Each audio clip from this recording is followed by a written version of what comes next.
का घर। रोहन और सीमा की नई नई शादी हुई थी। घर में ससुर यानी कि रोहन के पिता सुधीर जी और वे दोनों बस 3 ही लोग थे। इस घर को रोहन के माँ बाप ने जीवन भर पाई पाई जुटाकर बड़ी मेहनत और अरमानों से बनाया था। वरना आज के समय में मुंबई में घर बनाना तो दूर की बात है, किराए पर लेना भी बहुत बड़ी अचीवमेंट से कम नहीं है। जब रोहन कॉलेज में था तब माँ उन्हें और दुनिया को छोड़कर जा चुकी थी। एक काम वाली बाई सक्कू थी जो सुबह से लेकर शाम तक उनके घर का सारा काम करती थी। नई नई शादी हुई थी, इसलिए सक्कू बाई का दिन भर घर में रहना सीमा को अपनी प्राइवेसी में बाधा सा लगता था। इसीलिए अब सक्कू बाई सुबह खाना बनाना, कपड़े और पोछा करने के बाद चली जाती और वापस शाम को आकर खाना बनाती। सक्कू बाई की दोपहर की गैर हाजिर में कई छोटे मोटे काम दिखाई देने लगे, जिनमें से ज़्यादातर काम बिना कहे सुधीर जी ये सोच कर लिया करते कि बहू को मदद हो जाएगी। लेकिन बहू सोचती कि ससुर को औरतों के काम में दखल देने की आदत है। एक दिन मौका देखकर सीमा ने रोहन से कहा, क्यों न हम बाबूजी को वृद्धाश्रम में भेज दें। सिर्फ एक बार पैसा भरना पड़ेगा और उन्हें भी अपने उम्र के लोगों का साथ मिल जाएगा। हमें भी अपनी प्राइवेसी के बारे में ज़्यादा सोचना नहीं पड़ेगा। रोहन ने सीमा की बातों पर ज़्यादा ध्यान नहीं दिया।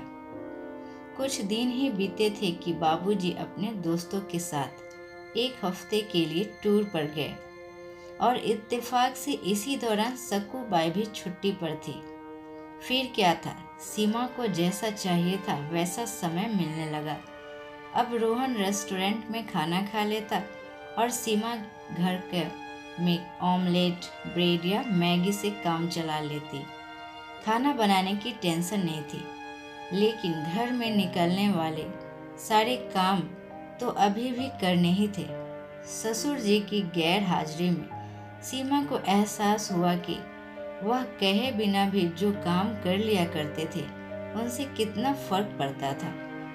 छोटे मोटे लगने वाले यह काम भी काफ़ी समय और एनर्जी लेने वाले थे। कुछ दिन बीतने के बाद एक दिन रोहन सीमा को कहता है, चलो आज कहीं बाहर घूमकर आते हैं। सीमा बड़ी खुशी खुशी सज धज कर बाहर घूमने के लिए तैयार हो जाती है। रोहन सीमा को अपने घर से 4 किलोमीटर दूर एक चौल में लेकर आता है। एक आदमी रोहन के हाथों में एक चाबी देता है। रोहन उस चाबी को लेकर चौल का एक कमरे का दरवाजा खोलता है। कमरा खोलते ही 2 रूम वाले उस छोटे अंधेरे से भरे घर के अंदर रोहन सीमा को लेकर जाता है और कहता है, कैसा लगा तुम्हें हमारा नया घर?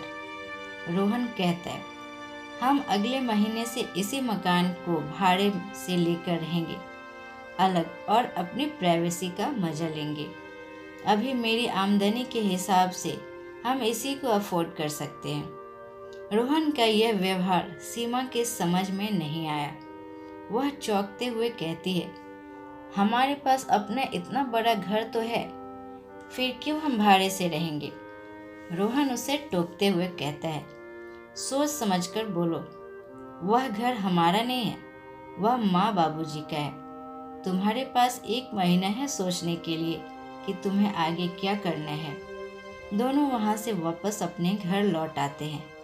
पूरे रास्ते सीमा के दिमाग में तरह तरह के विचार चल रहे थे। घर पहुँचते हैं उसने रोहन से कहा, माना कि यह घर माँ बाबूजी का है, लेकिन क्या हमारा इस पर कोई हक नहीं है?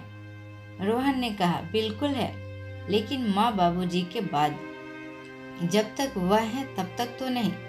अगर तुम्हें हक समझ में आता है तो तुम्हें जिम्मेदारियां भी समझ में आती होंगी। सिर्फ हक के बारे में सोचकर और अपनी जिम्मेदारियां भूलकर स्वार्थी होना क्या भला अच्छा होता है?